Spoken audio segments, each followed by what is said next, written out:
Votre rendez-vous juridique. Nul n'est censé ignorer la loi avec Avocasur, barreau de Draguignan.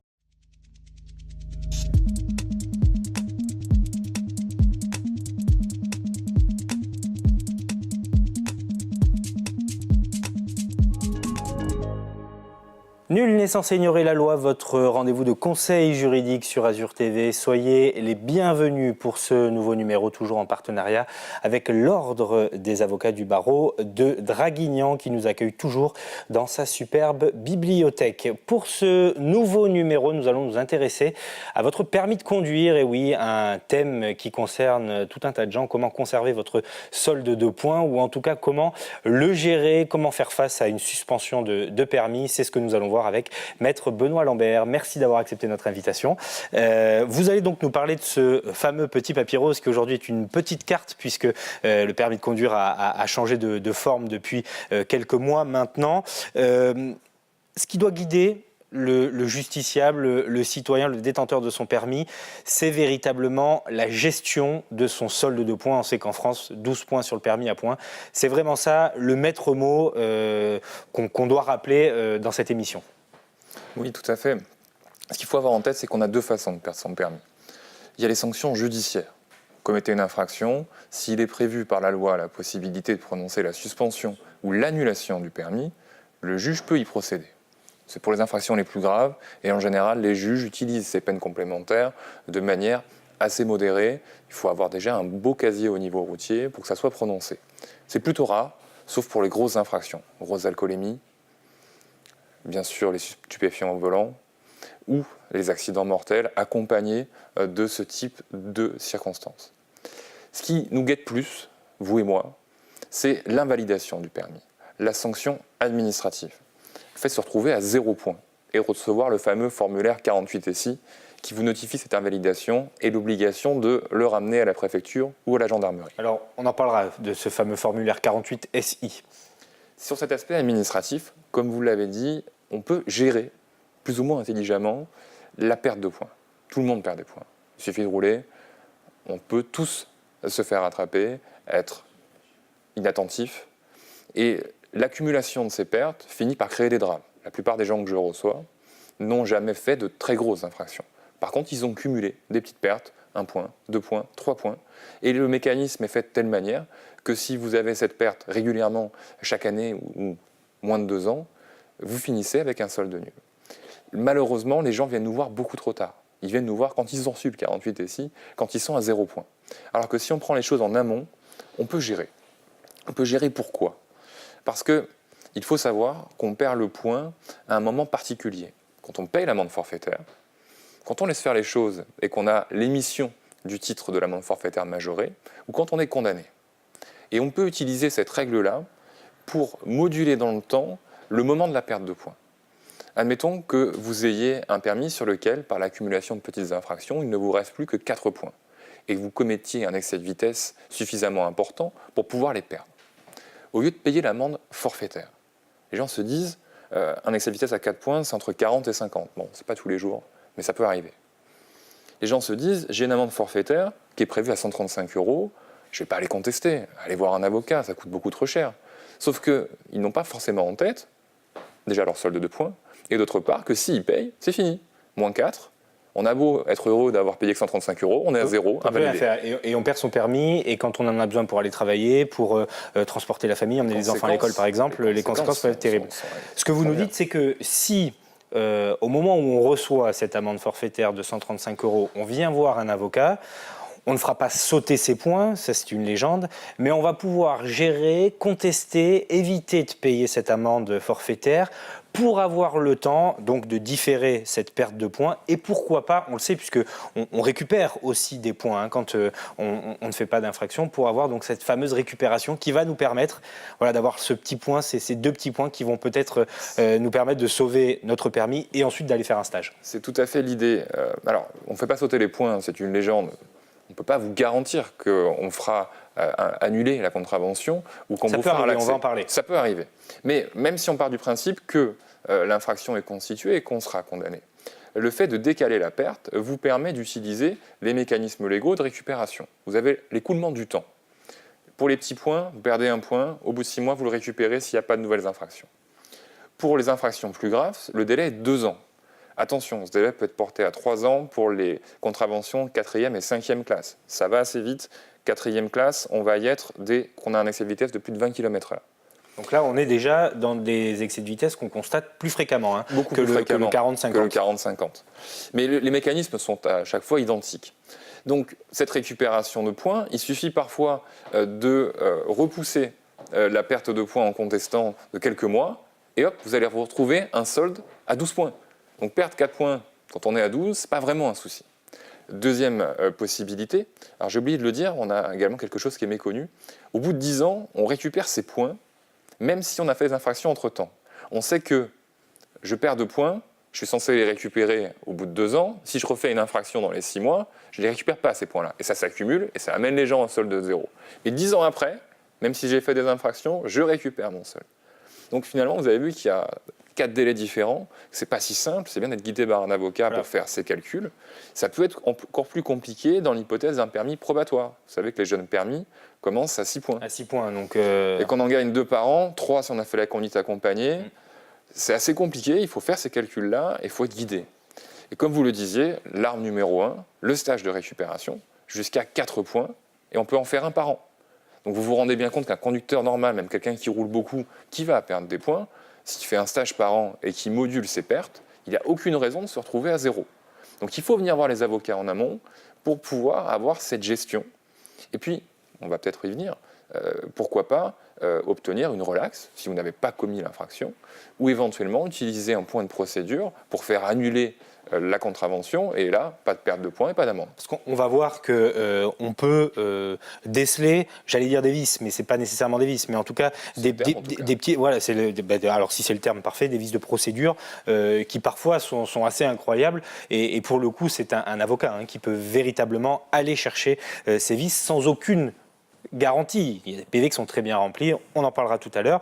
Je voudrais juste qu'on termine donc sur cette gestion des points pour qu'on comprenne bien. On a une amende à payer, c'est certes un investissement qui paraît peut-être facile à faire tout de suite, mais bien anticipé, la perte de points, on est souvent perdu quand on essaye de réfléchir au nombre de points qui nous restent. Je suis d'ailleurs dans ce cas-là, donc je suis bien placé pour en parler. Donc voilà. Sur ce point, il y a un outil qui est très simple, c'est le relevé intégral. Relevé intégral d'information, vous l'obtenez à la préfecture ou par Internet une fois que vous avez eu votre code. Il faut aller le récupérer.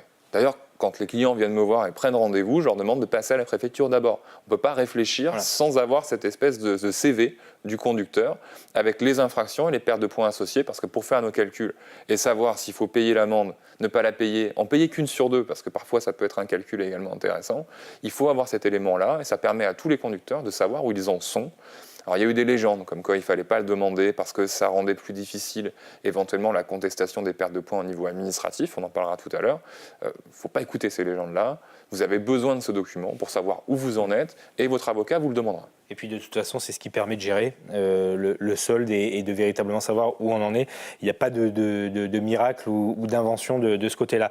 En 2 mots, avant qu'on s'intéresse à la réception de ce fameux formulaire qui notifie au conducteur qu'il n'a plus de permis, enfin qu'il doit ramener son permis de conduire, on peut rappeler les grands barèmes de perte de points que sont l'alcool, la vitesse, le téléphone au volant. Ça fait toujours du bien de se remémorer un petit peu ce qu'on risque parce qu'il faut quand même dire aussi à nos téléspectateurs qu'il faut faire très attention au volant et qu'il y a des lois. Alors, je ne les ai pas tous par cœur, il y en a beaucoup. Parfois, ça peut être amené à changer, donc je vérifie systématiquement, ce qui est toujours le bon réflexe.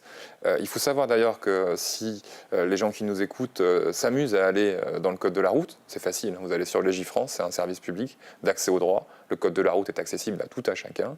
On peut retrouver toutes les infractions et les pertes de points associées. Il faut bien regarder les peines complémentaires. Parce que si vous prenez un article sur un excès de vitesse, vous allez avoir le montant, ou du moins la catégorie de l'amende qui est concernée et la perte de points. Mais c'est un autre article un petit peu plus loin qui va vous dire que pour cet excès de vitesse-là, vous encourez également, si c'est un très gros, la confiscation du véhicule, la suspension, l'annulation du permis.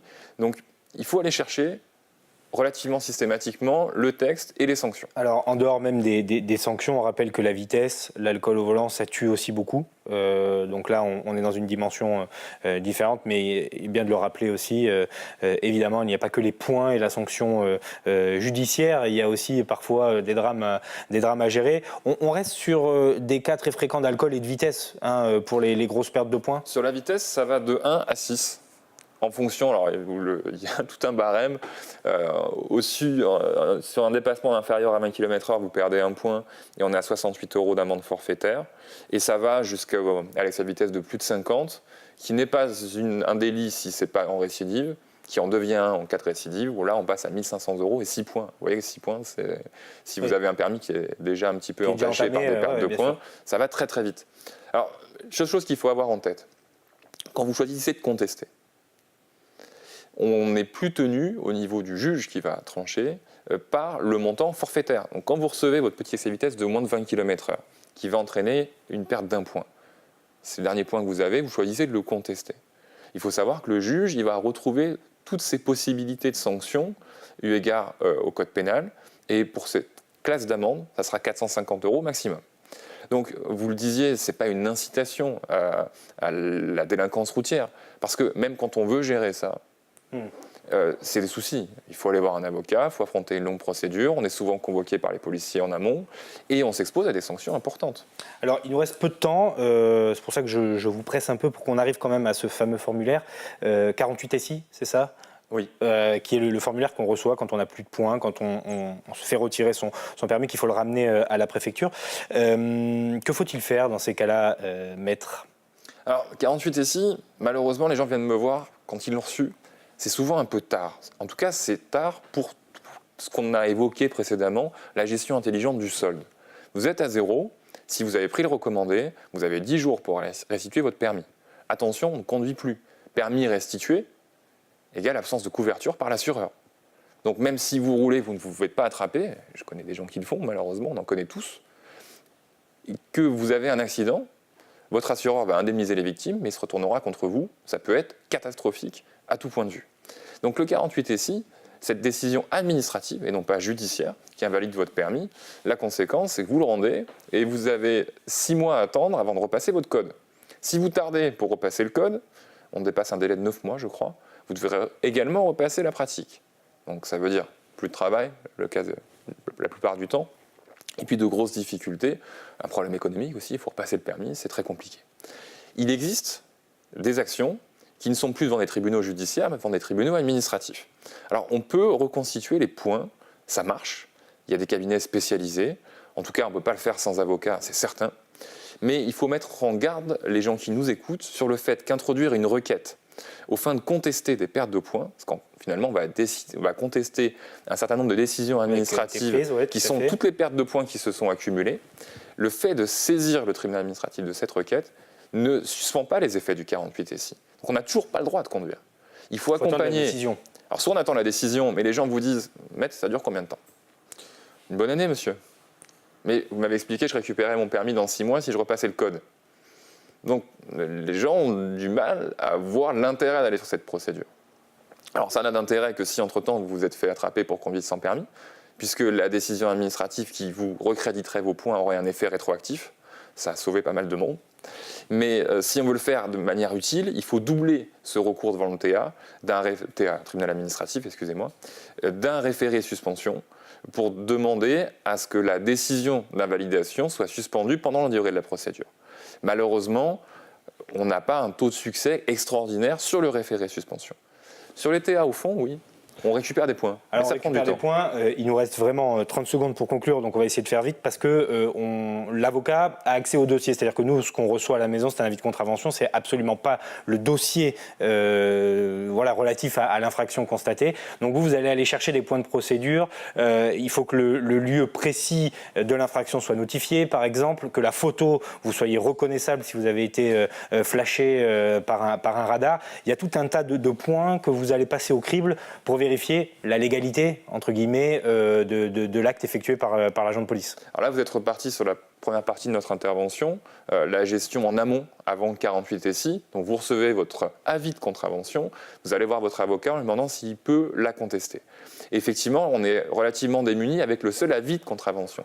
L'avis de contravention n'est pas le procès verbal. Ce n'est qu'une fois qu'on aura contesté, que j'aurai accès au dossier pénal et qu'on pourra étudier effectivement ces points de procédure. Vous le citiez, un des vices qu'on retrouve le plus souvent, et ça marche pour des feux rouges, des stops, des dépassements dangereux, des franchissements de ligne blanche, c'est la localisation de l'infraction. On est sur un système où le PV fait foi jusqu'à preuve du contraire. Mais il faut, pour que cette valeur particulière puisse vous permettre vous, de vous défendre, qu'on ne vous dise pas, vous avez grillé un feu rouge un jour quelque part.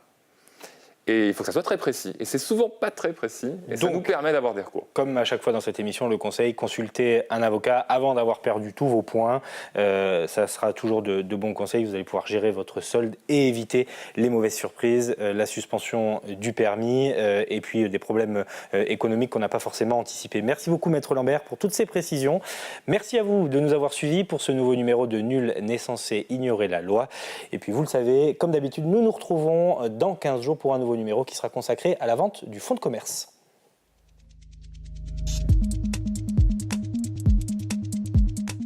Avocazur, barreau de Draguignan, vous a présenté votre émission juridique. Nul n'est censé ignorer la loi.